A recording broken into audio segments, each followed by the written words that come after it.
Hi, scene recaps here. Today I'm going to explain a film based on a true story called Soldier Boy. A 6-year-old boy loses his whole world in one afternoon, and somehow the front line becomes the safest home he has left. The movie begins in the forest, where little Seryozha is still thinking like a child at play. One moment he is running around with his family nearby, and the next he's calling for his mother through trees that suddenly feel endless.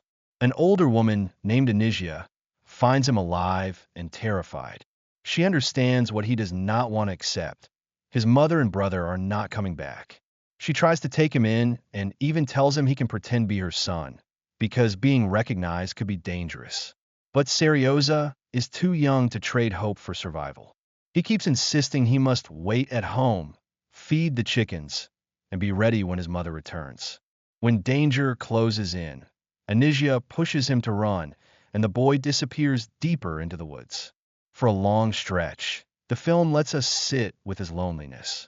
Seryozha wanders through the forest calling for his mother, clinging to his toy and his courage like they are enough to protect him. He keeps saying he is not afraid, but every step proves he is only a child trying to sound brave. Eventually, the war finds him before any family does. Soviet scouts discover him near the front, and when he points his little weapon at strangers, it is both funny and heartbreaking. He has no idea who to trust, but he is determined not to look helpless. At the regiment command post, Major Nikolai Kuznetsov is already under pressure. Reports about German movement, artillery positions, and a threatened height are flying around. Then the scouts arrive not with intelligence, but with a starving boy from the woods. Kuznetsov scolds his men for failing their mission. Yet the mood changes the moment Seryozha is carried in. Nurse Katya and the soldiers soften around him instantly. They feed him carefully, ask his name, and learn he is Seryozha Shishkin from Tula.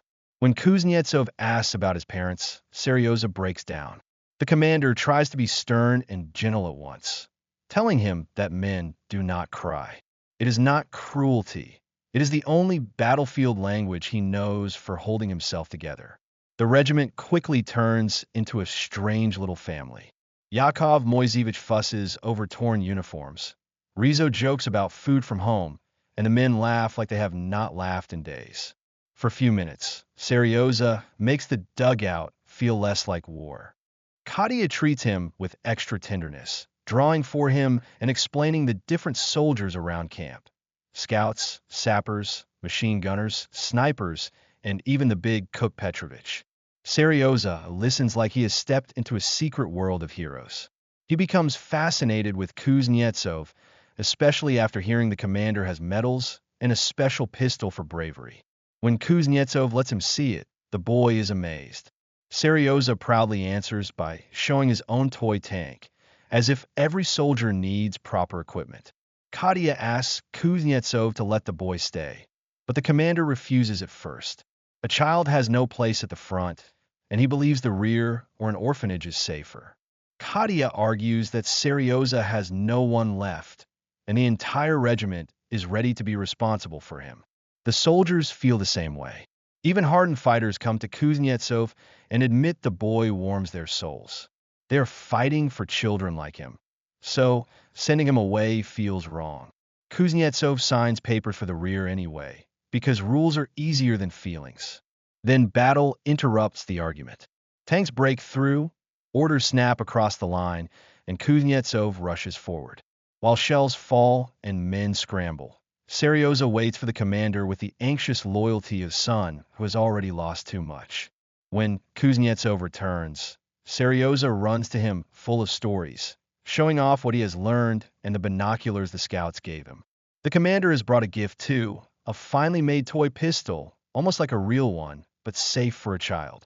Seryozha admits he was afraid Kuznetsov might be killed. That simple confession hits the commander harder than any report. Kuznetsov tells the boy that maybe no one else is waiting for him, and then asks if Seryozha wants to be his son. From that moment, the regiment changes. The men find boots and clothing. Yakov measures and alters a uniform, and everyone debates how to make a tiny soldier look presentable. It is comic, tender, and a little ridiculous, which is exactly why it matters. Soon Seryozha wakes to his first lesson as a Real fighter, getting dressed quickly. Kuznetsov calls him son. The soldiers cheer his new uniform, and for a few shining seconds the boy stands proud in the middle of a war that has stolen his childhood. An air raid shatters the celebration. Seryozha runs through the chaos, searching for Katya and the commander, and a wounded man sharply teaches him not to spread fear. If he wants to help, he must believe with all his strength that they will win.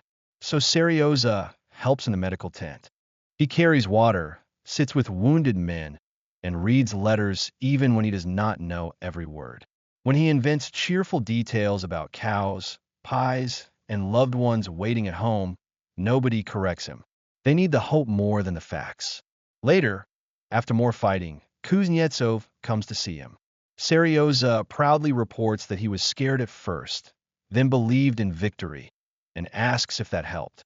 Kuznetsov says it helped a lot, because for this regiment, the boy has become more than a mascot. Seryozha now wants a job like Rizzo, the commander's orderly.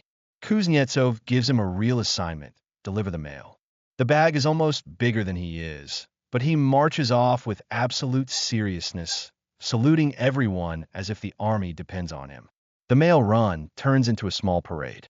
Soldiers tease him, make space for him, and even dance for letters.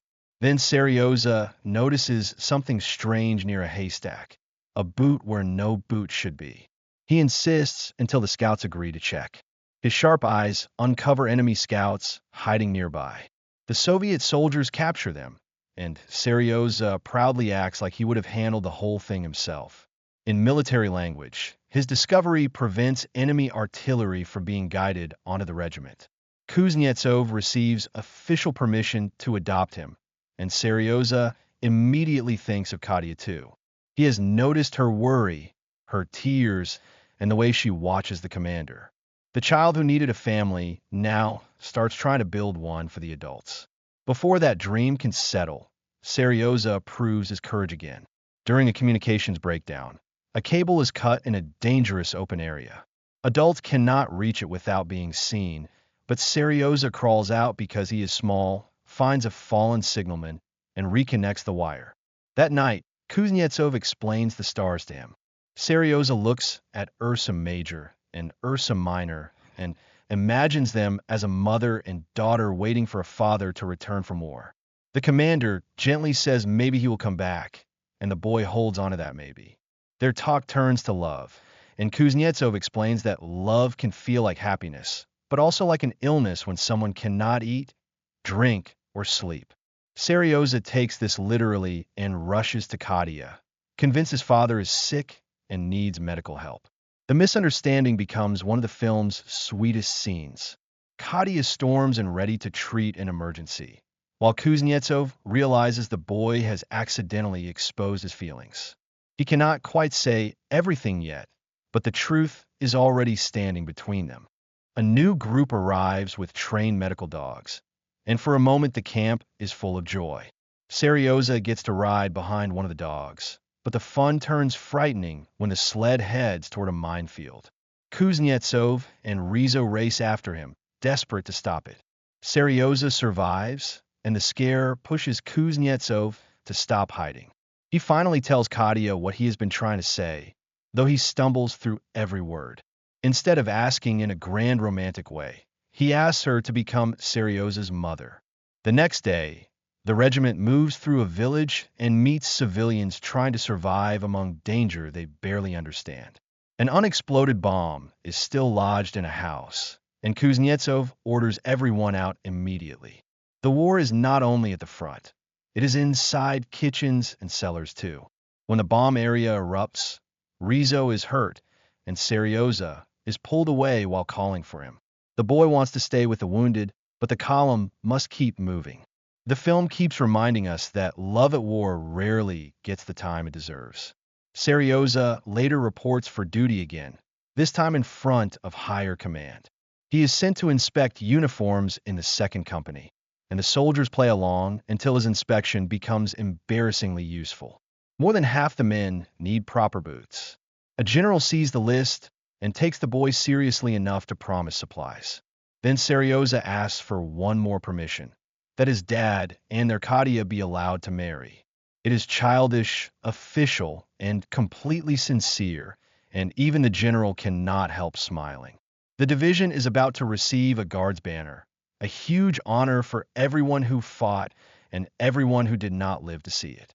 Kuznetsov explains that the award belongs to all of them. Seryozha asks if that means he is awarded too, and the answer is yes.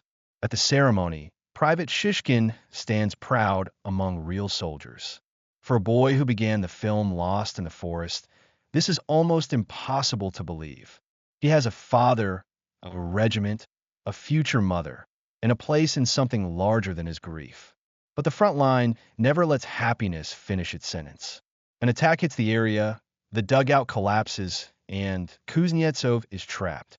Seryozha hears his father and runs toward the rubble, screaming for help, refusing to lose another parent while he is still breathing.